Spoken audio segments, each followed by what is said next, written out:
Krista Tippett. Sorry, everybody. And very importantly, she is also a resident of McMinn County and a mother of two. Jackie Nodell is a comic book historian and the author of How to Go Steady, timeless dating advice, wisdom, and lessons from vintage romance comics. Jackie grew up in the comic book industry and was toted to countless comic book conventions.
Their lives later in America. Is that better? Sorry, guys. His comics are best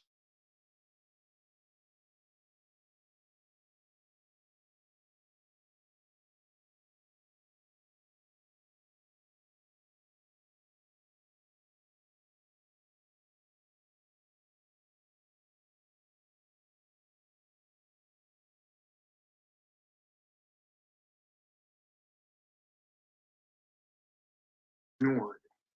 Art believes that in our post-literate culture, the importance of comics is on the rise. Comics echo the way the brain works. People think in iconographic images, not holograms. And people think in bursts of language, not in paragraphs. The groundbreaking nature of MAUS continues to be testified to by the fact that in 2009, it was chosen by the Young Adult Library Association as one of its recommended titles for all students. And as recently as 2020, the New York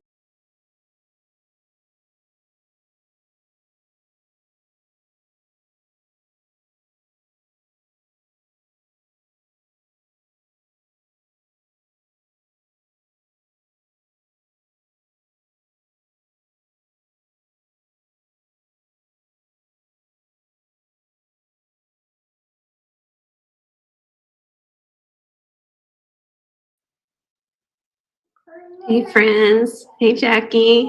Hi. Hi. Hello, Art. There we are. Hi. Right. So we want to start this evening by looking at an image of Art's family tree. And this was from, it appeared in MetaMouse. And the reason we're looking at this, the Holocaust was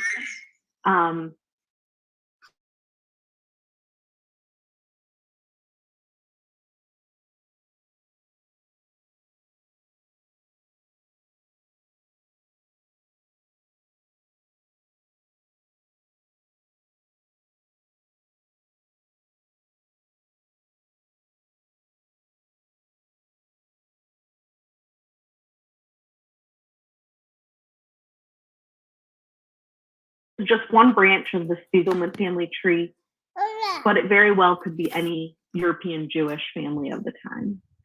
And looking at this just helps us see the weight of what we're speaking of tonight. These were real people that were killed. Now, with that said, I want to turn things over to my co-host, Whitney here, and she is going to start by asking some questions to Art. I interrupt for 1 second just to give a shout out. The branch next door is by my cousin, I think he's 90 plus now, Cy Spiegelman, who's devoted his life to reconstructing who was where and what happened to all of those people on a much bigger family tree than this, and conceived of showing it with another branch those 6 years later. And Cy, if you're listening, thank you. Thank you, the most Cy. powerful 2 panels in MAUS, and it's not even in MAUS directly. It's just a way of, as you just said, Jack, showing that these are real people. Mm-hmm. Sorry to. No, I'm glad. Thank you. So this this is just incredible. This has been an intense week, a couple of weeks for those of us living in McMinn County. And also, I know for you, Art Spiegelman, this has been an intense couple of weeks. You've received requests for interviews, and I'm sure a ton of emails. I bet your inbox is just overflowing. And I know you yourself have been struggling with questions about what happened in McMinn County with our school board decision to remove MAUS from the 8th grade ELA curriculum. But another thing that's made these weeks so intense, I think too, is just that it's sparked so many conversations in many different ways, many different dimensions. So there's the conversation about book bans and censorship, and also bills that are going through state legislatures right now that are all geared toward purging offensive material from libraries. It sparked conversations about anti-Semitism that still exists in this country. We're definitely talking about that, and we're talking about sanitizing history. We're talking about what was the intention behind this ban or this pulling the book back from the 8th grade curriculum. So there are just so many entry points. And since we have you here with us today, I'm curious about how would you enter this conversation? What door do you feel like is most important for the artist and the storyteller of MAUS to enter into as we're parsing out all of this that's happened in the last 2 weeks? Yeah, well, the parsing has been what sent me into a tailspin, because I kept reading the minutes, and then tried to figure out on a malevolence to ignorance scale where the McMinn County board sits. Because at first I just thought, oh, it's a joke, because to complain about these relatively mild words, they're dirty words, I agree, but on TV I was able to say them on news reports without it being an issue. And some things that, as offensive as those parents seem to have found my book, I found the description of my dead mother's body in a bathtub where she had slashed her wrists, described as a nude woman, deeply troubling to me. It was hard to draw, it was hard to think about. I wasn't present at the moment she was discovered. My father came home that day before I did. But I would say a naked corpse would probably be a more intelligent use of language, just for starters. And everything about the minutes kept bringing up things like, and he worked for Playboy. How can he possibly be a reliable guide for kids? As if I speak the same in every situation. I don't quite. And Playboy is a place that brought Shel Silverstein's work into the world. I think many of his children's books are among the most popular, not to mention Margaret Atwood and Gabriel Marquez and Nabokov, and a long list I'm very proud to be associated with, even though it's not like I would want to put Playboy in your school library either, especially, but I have no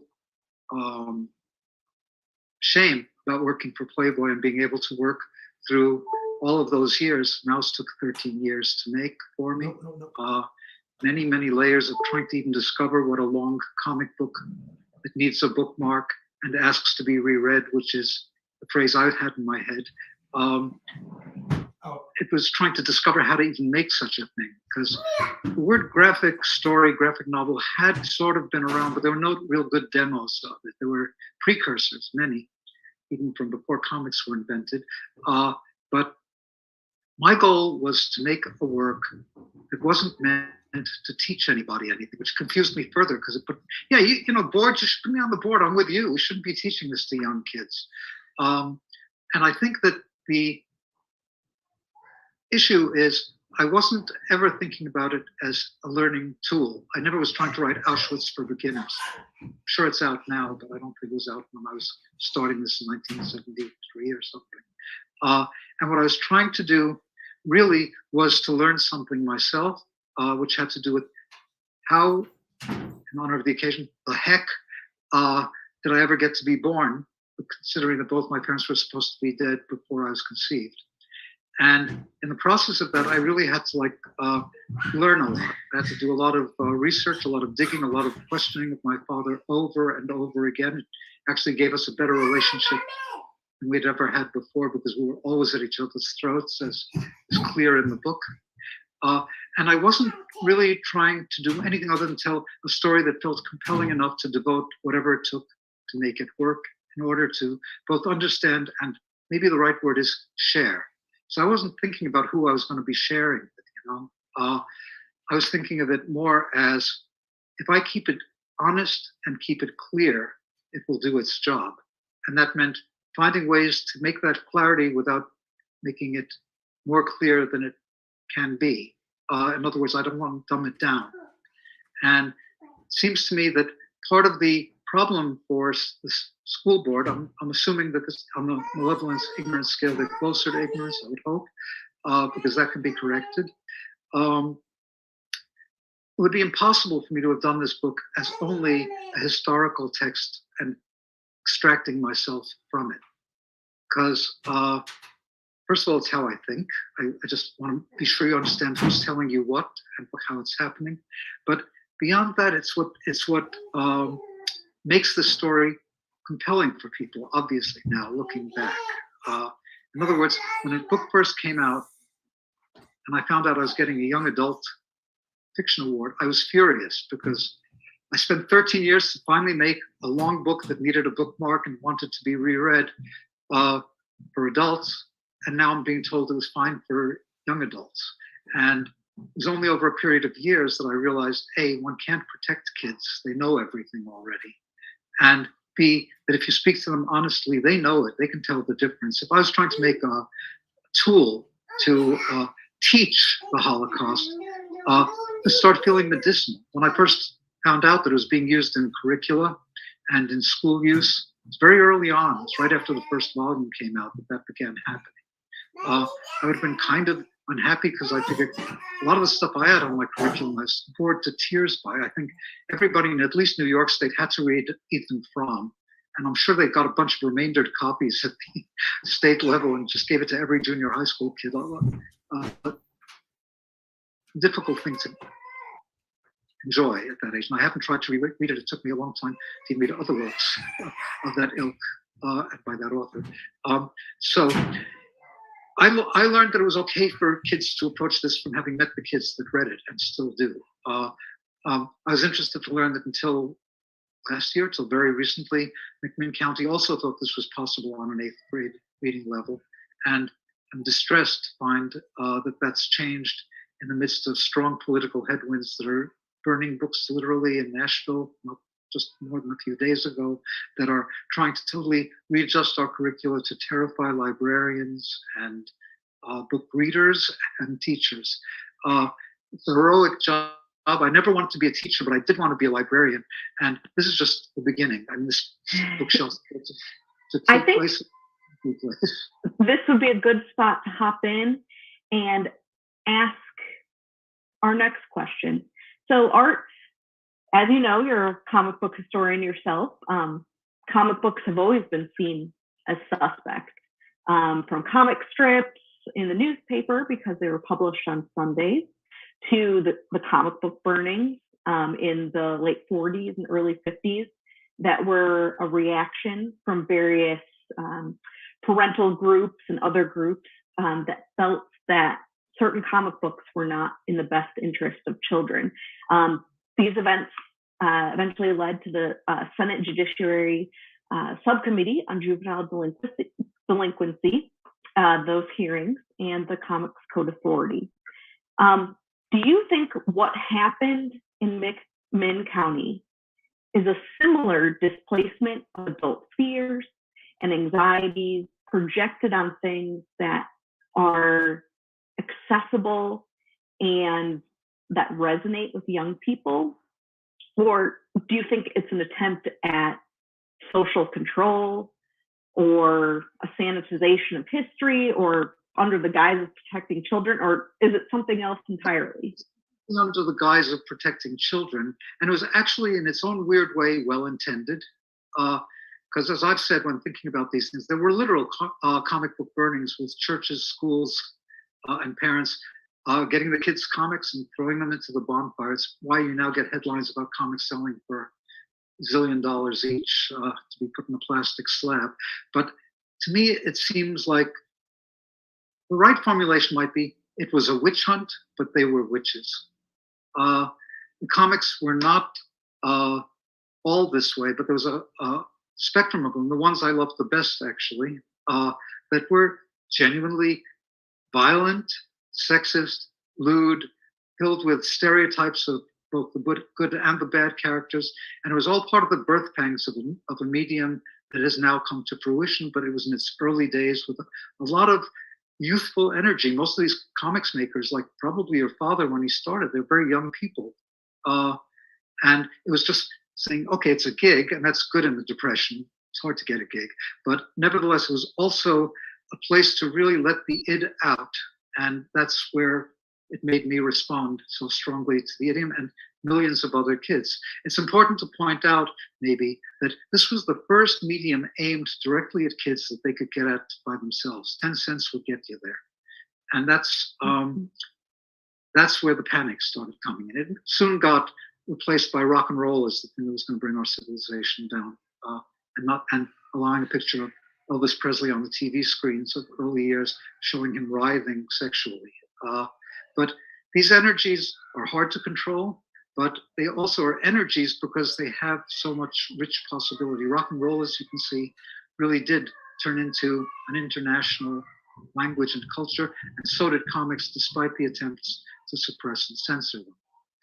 So I believe this is all about parents wanting to control their kids in the guise of protecting them. And as I said, quoting actually Maurice Sendak in a conversation I had with him in a 2-page comic in the New Yorker that you could probably find called In the Dumps if you use your internet skills properly. He says, you can't protect kids from anything. They know it all already. Childhood is images of cannibals vomiting in your mouth. It's a time where people are trying to understand things, and kids more than ever, they're the most open and they're the most willing to understand. And I now know this better than I did when I was suspicious of MAUS being taught. I now feel a curriculum might even be better than reading it on your own. You can get past the idea that it's medicine, because the curriculum even that the school board was trying to offer was, we're going to give you supplemental materials. If you want to find out where Krypton is, it's the shtetl in Eastern Europe. So since most of the creators, or many of the creators, were Jewish. So therefore, I just think it's all about control, and control that doesn't need to be exercised. What needs to be exercised is empathy and intelligence. Couldn't agree with you more. And, you know, you touched on this a little bit, but do you think artists, we as adults, do we have a duty to young people to challenge them with material that is difficult in order to get at these conversations about subjects such as the Holocaust and to fully engage them to become productive members of our society? Yeah, I suppose that's true. The thing is to just be receptive to the kids and to help them understand whatever it is they want to understand. You know, I will annoy my comrades on the left as much as the school board when it comes to prohibiting books. What has to be done is they have to be contextualized. I wouldn't be thrilled to find out my kid was studying the Turner Diaries in their middle school class, but I would accept it if the teachers, who have to be trusted as much as the children have to be trusted, the young people have to be trusted, could actually deal with the material. What is this? Why is this hateful book here? And I would point out that when I started MAUS, it was originally a 3-page strip in that underground comic. And it started out with me just having to make something with anthropomorphic characters, 3 pages long for this particular book. That was the extent of the edit. And at first thought I would do a horror comic, the kind that were being burned, Tales from the Crypt, things like that. And I thought I'd just replace the humans with animals. So I was going to have a mouse that looks completely human, has human issues, until they go out their door and they get their head cut off by a mouse trap at the door, and you're reminded that they're animals. Then I realized that's a long haul for a short slide. It's not quite worth the effort. And then I had the good fortune of being in a film class with my now very good friend, Ken Jacobs, an independent, non-narrative, mostly filmmaker, was very, very perceptive looking at film. And I wasn't a student, I was just auditing. I'd been kicked out of college already. But what happened was he was showing these racist cartoons from the period, from the 30s and things like that, these minstrel-lipped, jazzy characters. And then and at the same time, he also showed an early Mickey Mouse cartoon, first sound cartoons, Steamboat Bill. And he said, look at this guy. He's singing jazz. He's got white face with black around it. And so he's just Al Jolson with big ears, big round ears. And because he was much hipper than he became in the 50s, 60s, and beyond, to being a corporate symbol. And that's when, for a minute, I realized, I've got it. I'm going to do a comic strip about black mice, and maybe they're attacked by the Ku Klux Cats. And that was the notion. And in 24 hours, I started just coming down and going, I don't know enough about this. I've done mock racist comics before. This will just be accused of being more of that. That was in the attempt of detoxing by showing. That was a lot of what the underground comics were about.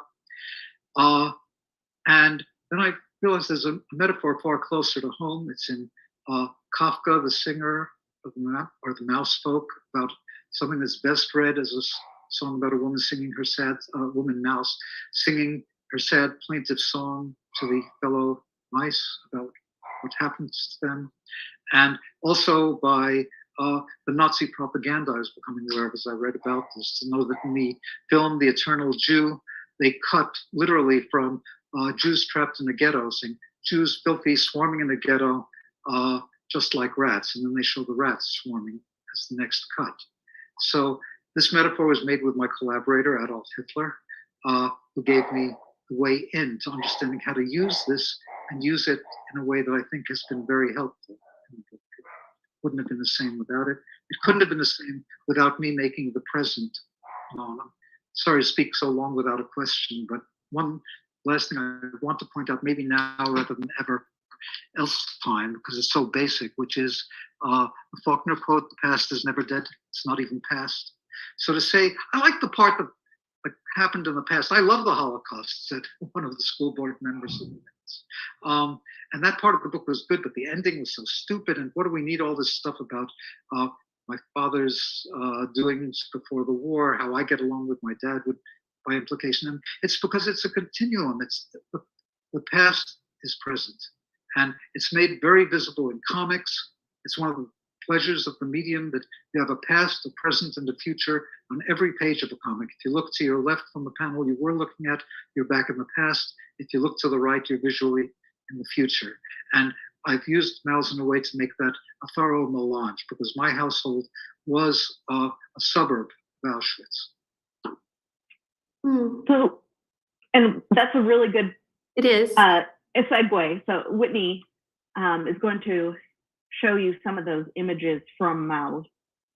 Yeah, I mean, I just going back to something you said about how important it is to accompany our kids through some of these conversations, and that, you know, in a way, pulling MAUS from the curriculum is an abdication of that accompaniment that they need as they engage this material. And I wanted to give you the opportunity to share with us these images that the school board in particular found objectionable, and also invite you to help us contextualize and explain in a way how they advance that story and the storytelling. So I wonder if we could pull those up. Thank you. Can you see the screen okay, Art? Oh yeah, this is ideal. Perfect. So one of the things that was really upsetting to the school board and gave me an, what's his name, Cochran, Mike Cochran? I don't remember his name, but he wrote after saying he wasn't speaking to the school board, but then proceeded to speak to the school board, that said, what do we need to know about these premarital affairs? It's all sexualized. This is about the extent of the sexualization in the backstory, but the story is really important to tell. It's in the first chapter.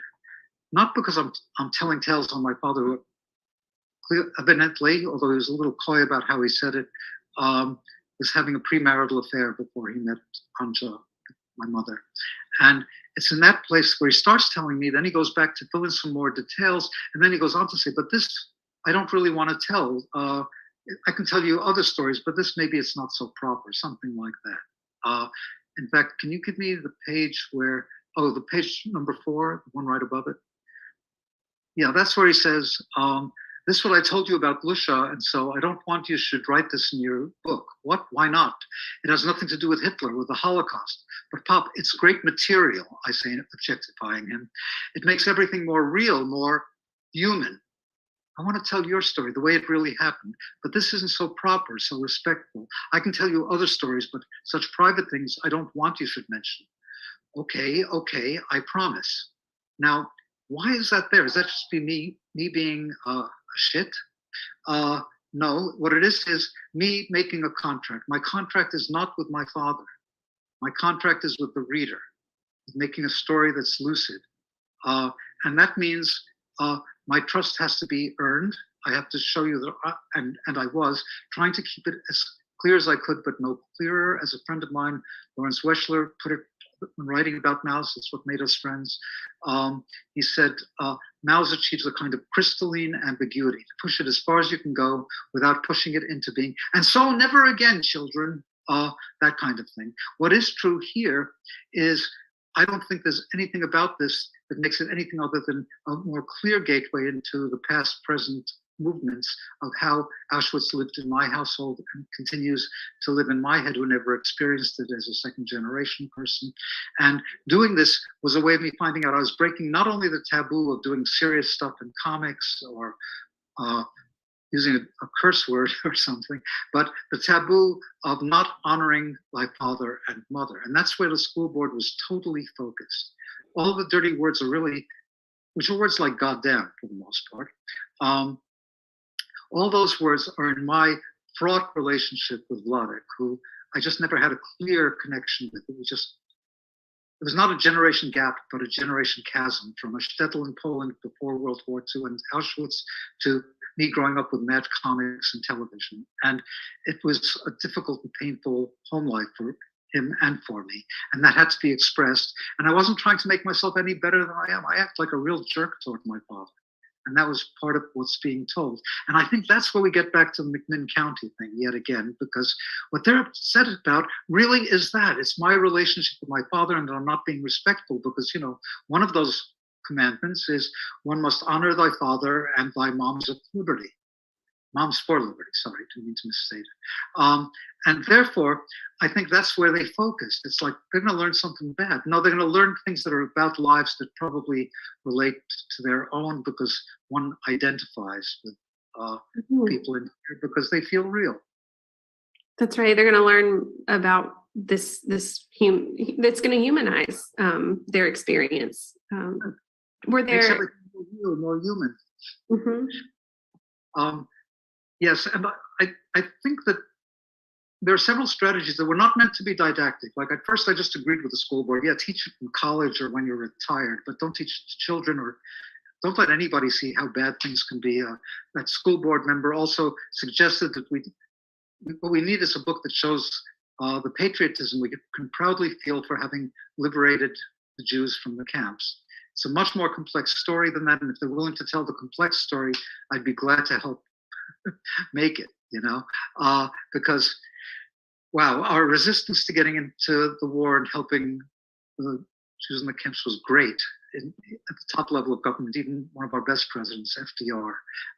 The liberation of Auschwitz was by the Russians rather than the Americans, incidentally. Telling the truth is difficult. It took this thorny path, but I don't mind another book being used. The very shrewd marketers on the school board have made up for any loss of sales in books to the classrooms.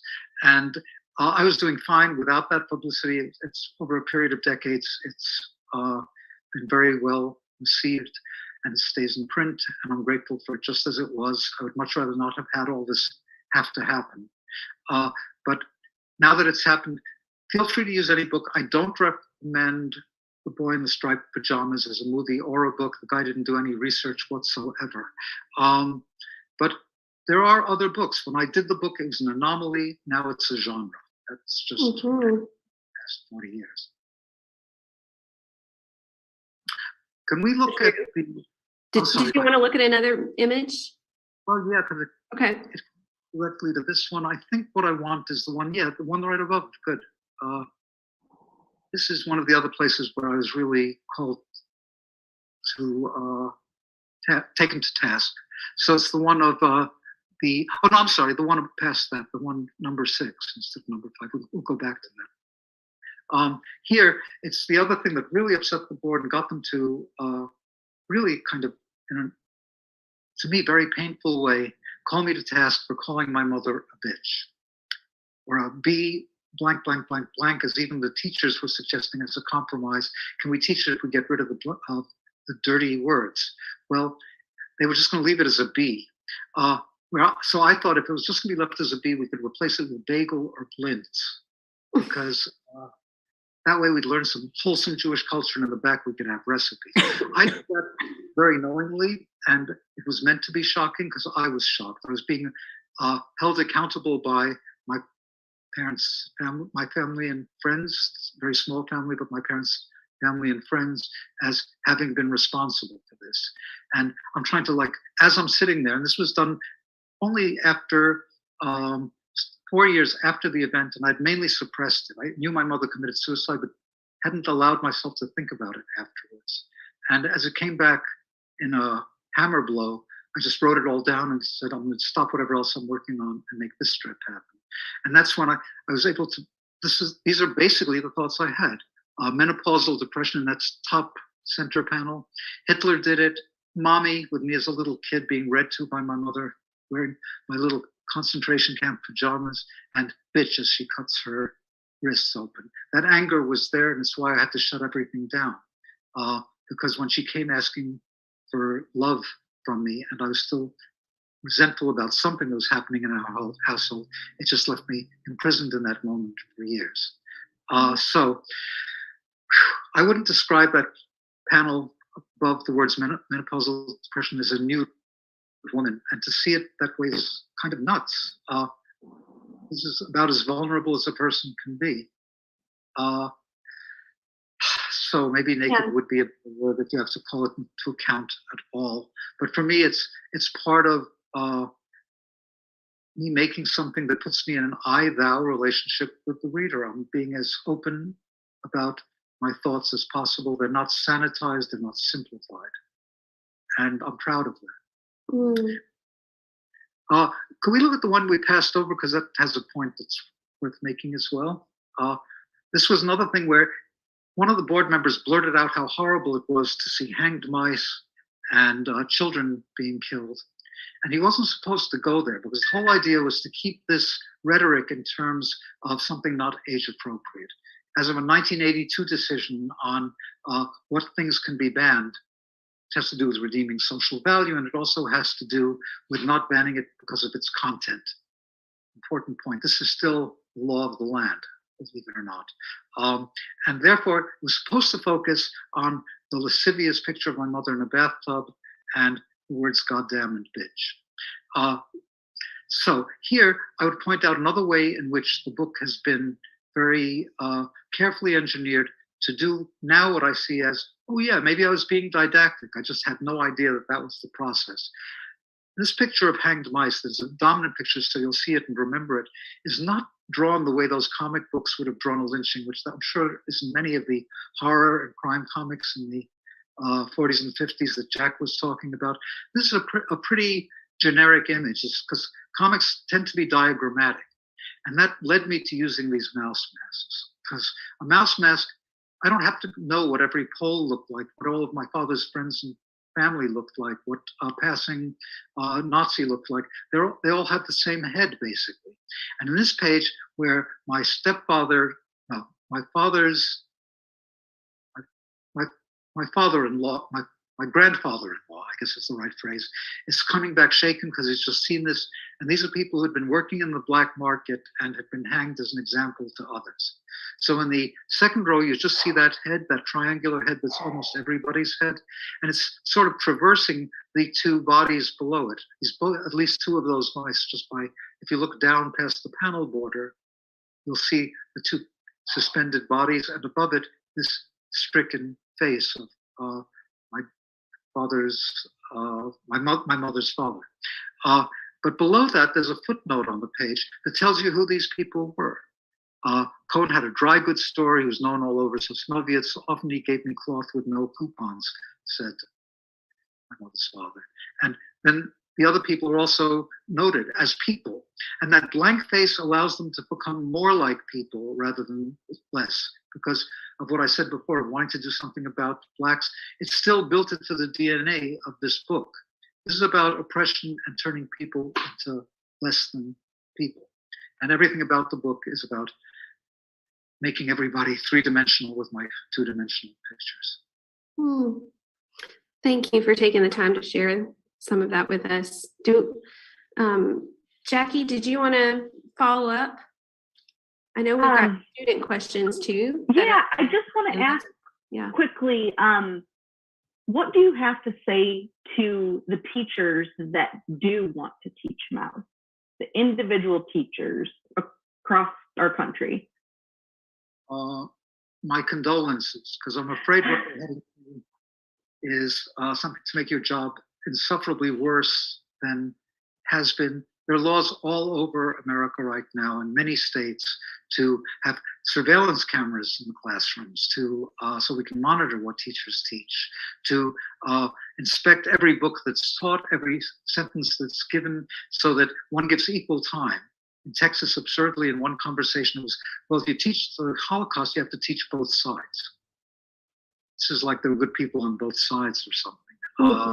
It kind of were people who just got dragged into it, but that's not where the story really is. So to have to watch your words so that you don't offend somebody who might be unhappy about their grandfather being a Klansman, who might be unhappy at being embarrassed by some of the things America has done in its history, and making them uncomfortable is probably necessary. I'm grateful that teachers are willing to take it on. I think that's what the two people at those, in the minutes, the two people representing the curriculum said, this is key to a curriculum that also in its earlier stage will cover food, probably, and lack of same for people. And a last part after that, which would be about the Japanese internment camps. It's a very sophisticated curriculum, and they needed MAUS in there partially because of its graphic nature, because the children need to learn how to be graphically literate as well as verbally literate. It's bombarding them at least as much or more than the language that's written that they're surrounded by. And the fact that they were able to take it on is just one example of how noble these teachers are for so ridiculously small salaries. And to make that job more hobbled so they all flee to jobs as waitresses and waiters because it's better paid, it's tragic. And that's where we're headed, and the school board decision is helping that happen. Even if they say they're willing to teach the Holocaust, they want a fuzzier, warmer, gentler Holocaust that shows how great the Americans were when coming in to liberate. My father at the end of the war said, we weren't liberated, the war ended. That's something to bear in mind. And his affection for the American GIs that he was with is clear in that part of the book. And I should say that's in the second book, not in the first book. It was always meant to be one book.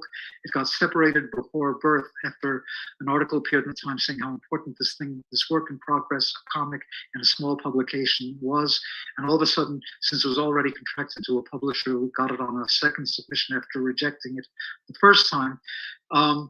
They said, let's publish the first part now because it's done.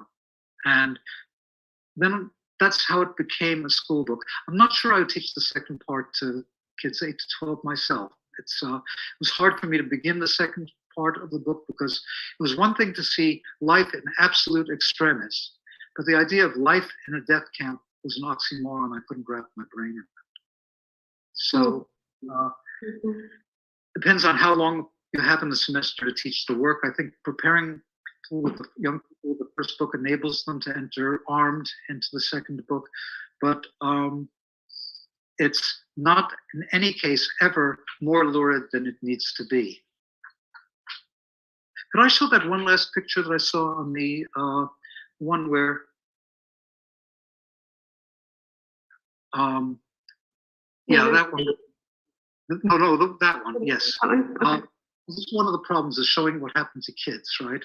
So my father literally is in the ghetto. They're all hiding from a roundup where they're taking people out of the ghetto and into the camps, and describes how the Germans grabbed the kids who were screaming and wouldn't stop. Germans swing them by the legs against the wall, and they never anymore screamed. In this way, the Germans treated the little ones who still had survived. So I want you to look at this picture to see that that picture on the lower left is a diagram of swinging. And most of the impact is literally off screen to make you look harder. It's like looking at these blank faces. It's not to rub your nose in the grand guignol thrill kicks of some sadomasochistic crazy person looking at this. And then in the next panel, it's covered up by a balloon that said, "This I didn't see with my own eyes." But somebody the next day told me, and I said, "Thank God with Persis, a relative, our children are safe." So he's covering up what he didn't see with a balloon saying he didn't see it. It's a way of not censoring it the way some people were thinking about censoring MAUS on that school board, of whiting out the panels, but trusting that the way I did this was not to make it as lurid as possible, but to make what actually happened as clear as possible. And comics are great for that. Art, I have one more question. I just want to put to you as a resident of McMinn County and as a member of a large part of the community that is really wanting to build, more inclusive, a more compassionate, more informed community, and we're approaching it in a lot of different ways, and nobody has all the answers. But I have a feeling that a book like MAUS can help orient us toward that destination of being a more human, compassionate, just community. And I wonder if you have thoughts about the role that MAUS or just art and story play in keeping us oriented. Understand things. MAUS, absolutely, because it's how we understand things. It's like I think that comics might be more useful than certain books, which maybe in quotes harder to read, but also because you can go back to it. The thing about a book with prose or with pictures that are standing still is you can re-enter it and analyze it and reread and focus on it. Movies go by like you're in a roller coaster seat, and as a result, it often just gives you the adrenaline rush, the laugh, or the shriek, but it doesn't necessarily give you a chance to understand what you saw. And it's brave to teach these things and necessary. It's certainly about Jews, but it's not just about Jews. This is about othering. And what's going on now is about controlling what kids can look at, what kids can read, what kids can see in a way that makes them less able to think, not more. And it takes the form of the criticisms from this board, where they say he shouldn't be talking to his parents like that, when they say he shouldn't call his mother a bad name. This is about controlling one's authority as a parent, thinking you're better informed on how to teach than somebody with several master's degrees who've thought carefully about what they're teaching and how to teach it. And it's the arrogance that comes of wanting to say, I want to have authority here, because authoritarians like authority. And they want to be able to make sure that it's always present and it's in their hands. And that's a lot of what we're seeing as schools get privatized and put into charter schools that are run by churches and so on. It's not a good way for these kids to be able to survive in a future that's all too possible again. So the advice I would have to teachers is to do your darndest. We have to protect you by giving you more money to teach, to giving you more freedom to teach, to learn to trust you as you have to trust the kids in order to be a good educator. And what you guys are doing, I'm so impressed that you're willing to have these conversations and dialogues with me, because I would have fled Tennessee very early on, based on how difficult it is to make what you want to have happen, to build bridges where you really have to go past your limits to get to the other side of the bridge like that. Well, this is part of that work. I gotta say, Art, this building bridges has resulted in a way that we have you here and Jackie and me, and it's a really nourishing moment. So thank you. Jackie, you wanna close us out and take us to the next? Yeah, so if we could look at that last image, this was once it gets pulled up here, it was a lithograph that you created in 1991 called "The Past Hangs Over Our Future." And this is just such a powerful image that shows how history is always looming over us. I think I've read so many articles about this whole debacle, and some people think that this whole situation has been blown out of proportion. But I think what this image really shows us is that history has a way of creeping in and always being with us if we aren't careful. And MAUS really forces us to bear witness to the atrocities of the Holocaust. And also now it's getting us to talk about all these issues that are going on in society right now.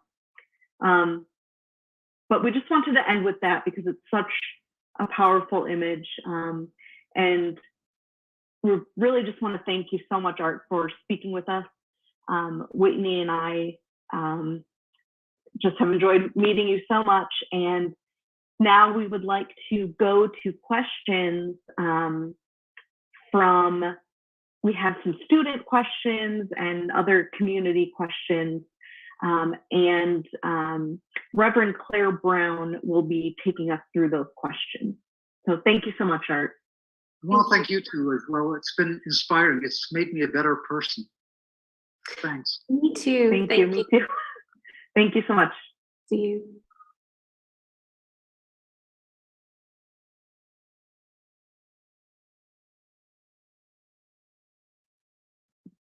Well, Art, thank you again so much for this beautiful conversation and for being with us this evening. As I was introduced, my name is the Reverend Claire Brown, and for those who are joining us this evening, I'm a clergy person in McMinn County, serving St. Paul's Episcopal Church. And also for those who are with us this evening, I want to share with them that it was your request, Art, that we engage directly with questions from the students in our community, these young people who are coming up and learning in our school system. And you've talked so much this evening about humanizing people and trusting people.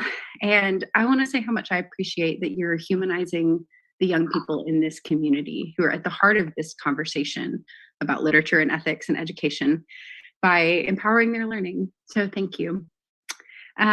Earlier, you were speaking about trusting teachers in classrooms to handle and contextualize complicated books.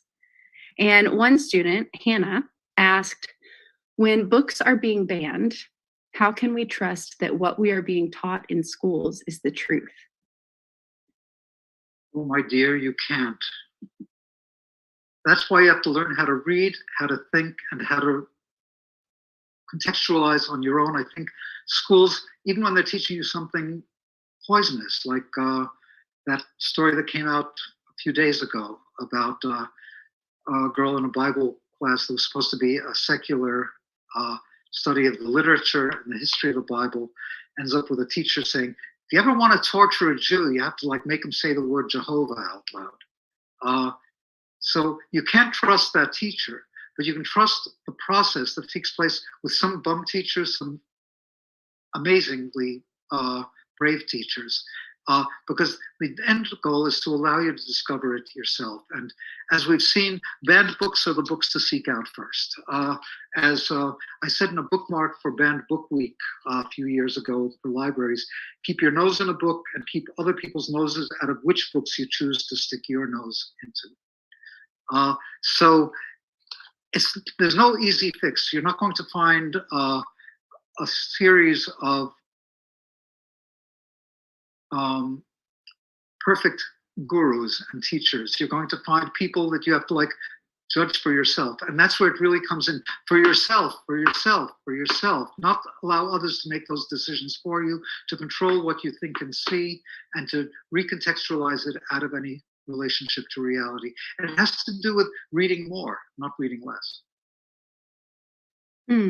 Fantastic. And that's a good segue to another question. This is from an anonymous student who asked, why do you think people are afraid of your book? And what kind of stories, what narratives are people afraid of and why? Okay, I mean, I mostly have met people who are not afraid of the book, so I have to now extrapolate. That's why I was reading these minutes so closely to find out what are they thinking. But I think the fear has to do with this is a dangerous world. It's getting more dangerous. Are you going to try to confront it in a way that's useful, or to hide your head in myths and stories that are heartwarming? There's a lot of stories in the Old and New Testament that are less than heartwarming and wholesome. Even that can be a useful tool, as I think from having just met you now, is the way you try to use whatever texts you're using. But the danger is that if you don't know what happened and don't pick up from it, it's not that history exactly repeats itself, it's just you have to be instructed by what happens in the past to protect yourself from what can happen in the future. For instance, after there's been a genocide on the scale of the Holocaust, it's now out of the bag. This can be done. This could even be inspiring for some horrible monster of a politician.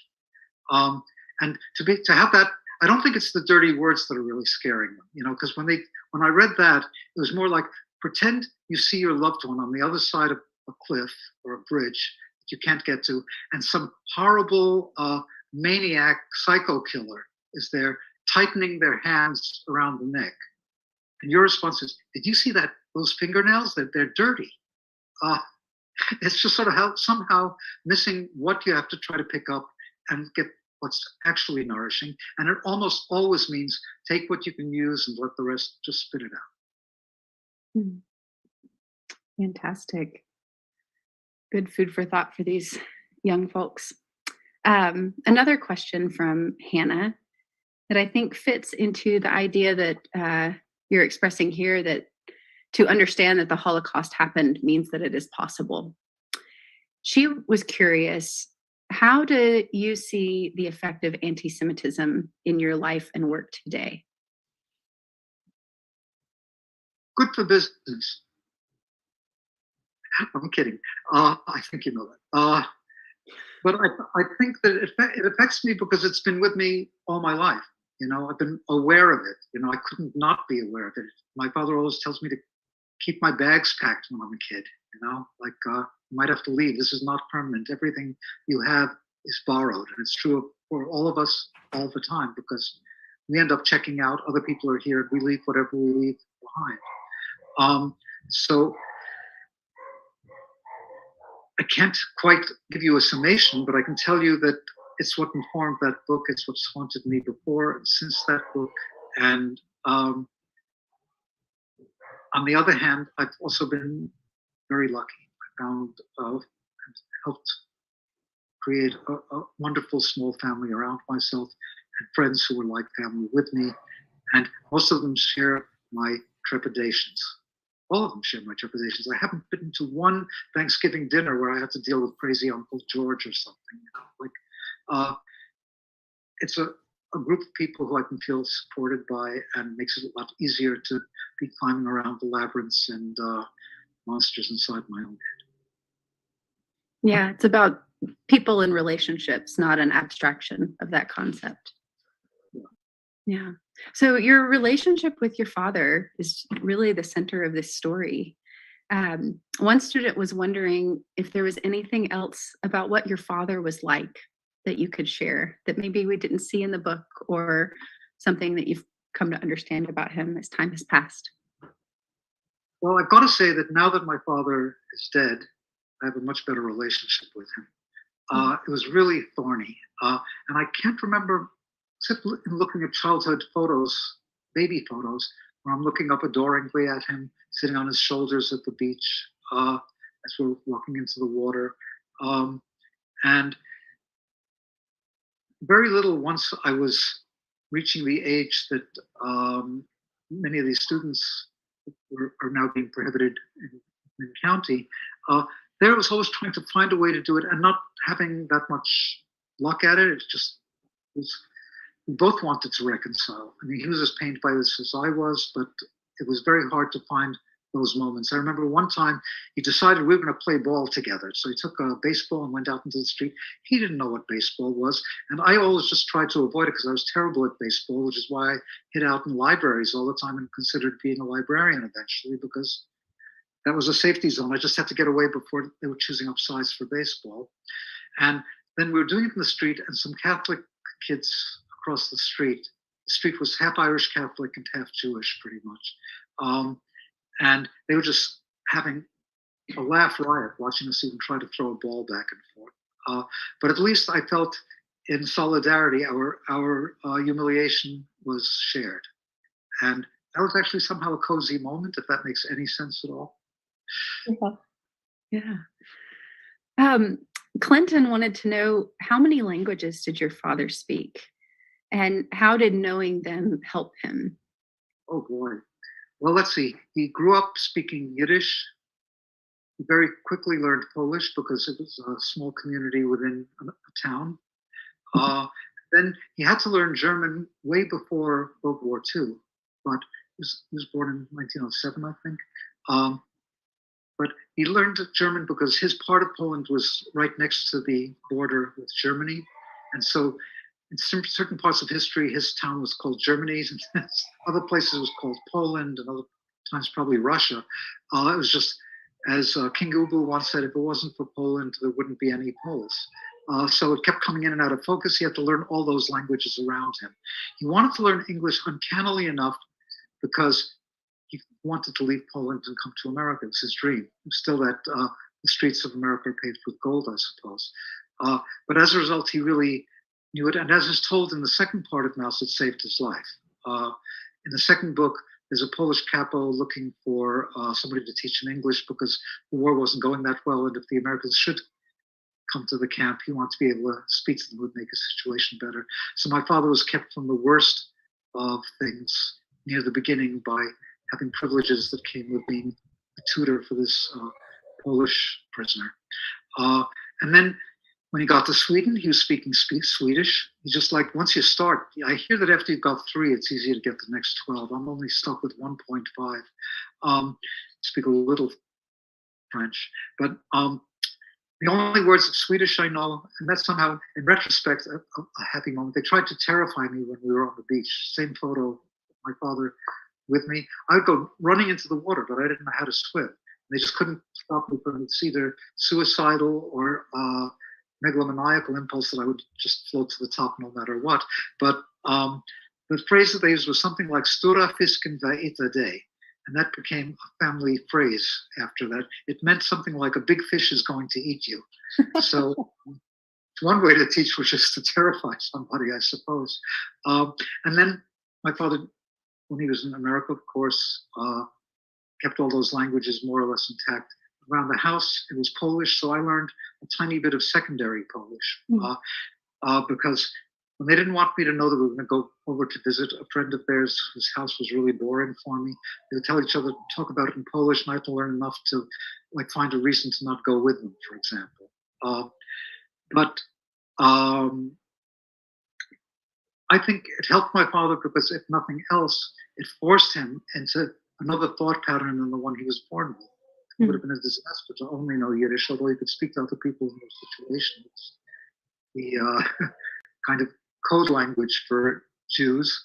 And in the book, you can hear you can see one sequence in which he sees somebody following him, and he's afraid that it might be somebody about to come out of his hidden presence on this dark street, who would mean him harm. And the other person says "Am hu" or "Am ha." I'm not good at Yiddish, but it meant one of the people.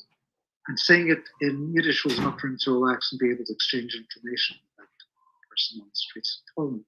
I think it allows one.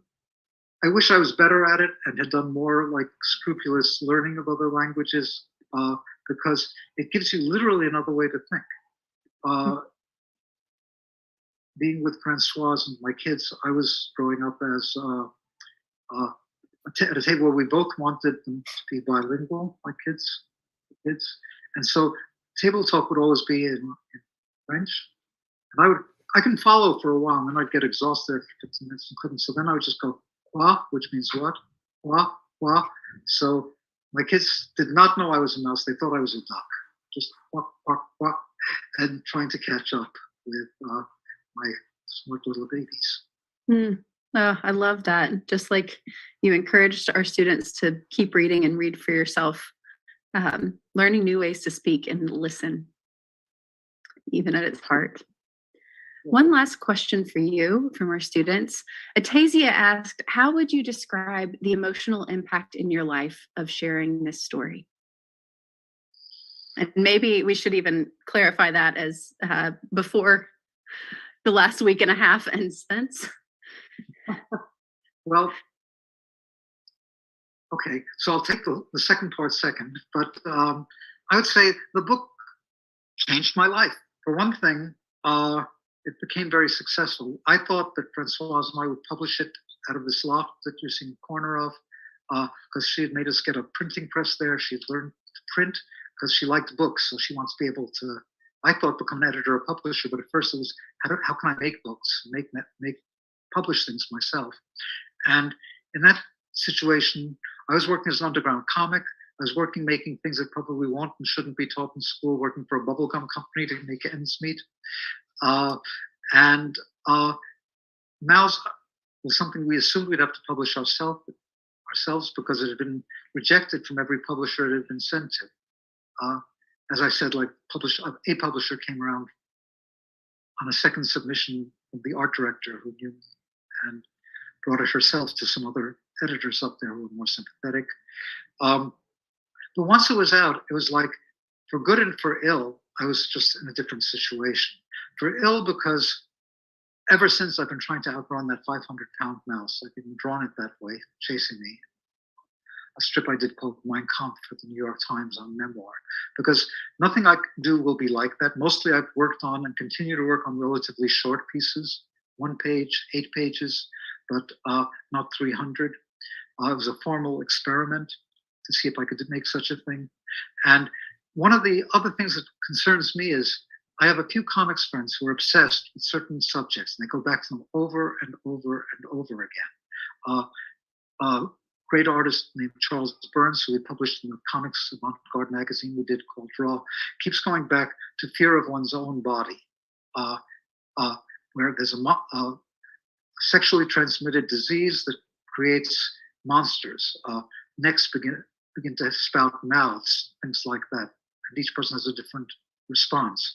And he keeps going back to other versions of that story in many different books, because in some ways he never got to the core of what created that fear to begin with, at least in public. And I never heard it from all of the friends. And I think the problem with MAUS is I dived into the heart of darkness and I got it right. And getting it right makes it much harder to do anything else. So I've been continually finding places where I can stand without getting in the way of the MAUS books and trying to not get swallowed up by the 500-pound mouse who always wants to bring me in public and talk about MAUS again. I've lent myself to it here, second part, because these are perilous times. This is a very dangerous moment in America. We've seen that once you've got a model for how this works, it can only get worse. And to see the growth in book banning, the growth in hatred for the other, because it's useful to have an other you can look down on. It goes back to how blacks got treated here from the time they got here, what happened to American Indians, whether you like that being taught or not, Mr. McMinn County. It's really fundamental to what's happening now. And it means that one can kind of see an echo from the past and harbingers of doom in the future. We have much bigger problems than the ones that are being faced by the school board that have to do with not having air to breathe, not having people who can eat. And it's not just in America, it's international. So in the future, I now feel I have to be a better citizen than I was, which is I'm grateful to you, Claire, and to Jack, and to Whitney to learn me a bit about how to do my duty without flinching. Well, thank you. You wrapped up your previous conversation with Whitney and Jackie with a word of encouragement to teachers. I wonder if you have a different or complimentary last word to offer the teenagers here in McMinn County, or students anywhere who might have had their attention turned to Holocaust studies in your work. And you're asking what words of inspiration can I give them? Yeah, what do you have to say to the teenagers? Okay, all of these old bullies who are pushing you around, we're going to die. And you're going to be here and you're going to have to figure it out. And you know, you really might, when you start seeing like a 13-year-old girl who's gotten the world's attention, Scandinavia, to just focus you on how urgent climate change is. It's not a matter of making more money or less money, it's a matter of breathing. She's amazing. And there are many amazing people expressing themselves, doing it in a way that resists. And resist is a really important word here. So resist these forces. And actually, in some cases, I see it happening in news reports that aren't the front page, but there are examples of doing just that, of even showing solidarity. I'm really knocked out by people. I don't need them to do it. It's not going to affect my income. I'm doing fine. But sending copies of MAUS everywhere to make sure that it's available in libraries, to the point where the McMinn County Library says, please send other books or money. We're drowning in mice, you know. And the gesture, though, was really an important one. It makes it clear that, you know, school board, you need to learn. This is proof that your opinions are hardly universal, that your attitudes need rethinking more than your kids do. Wow. I may be veered away and back into preaching, but kids, you can get there if you keep working at it. And if you can't, we'll find out if there is an afterlife after all. Oh, goodness. Yes. Resist, keep thinking, keep working on it. Thank you so much, Art. This was just a wonderful time to hear from you. And we are so thankful again that you would have this conversation with McMinn County and keep building bridges. Yeah. Thanks. Well, now I want to welcome a new friend in this last couple of weeks, Rabbi Sam Rotenberg, who's the senior rabbi at B'nai Zion congregation in Chattanooga, Tennessee, who is going to conclude our evening. Okay. All right. I have the pleasure of closing out our conversation tonight. Hold on. Okay, first of all, thank you to everybody who joined us tonight, to the over 10,000 registrants who showed us that this is a conversation that we really needed to have. Thank you so much to everybody who put this program together, first and foremost to Art for supporting our local community here in Tennessee by graciously agreeing to have this conversation. Thank you to Michael Dzik, Pastor Jeff Krim, Rabbi Craig Lewis, Jackie Nodell, Whitney Kimball-Coe, Reverend Claire Brown, Michiko Clark, Stephen Barclay, and to our sponsoring organizations, the Jewish Federation of Greater Chattanooga, Ascension Lutheran Church, Mizpah Congregation, B'nai Zion Congregation, and the Tennessee Holler. If you've been inspired by tonight's program, we invite you to take that inspiration and be a force for positive change in your local communities. Seek dialogue between different faith communities to foster peace and mutual understanding.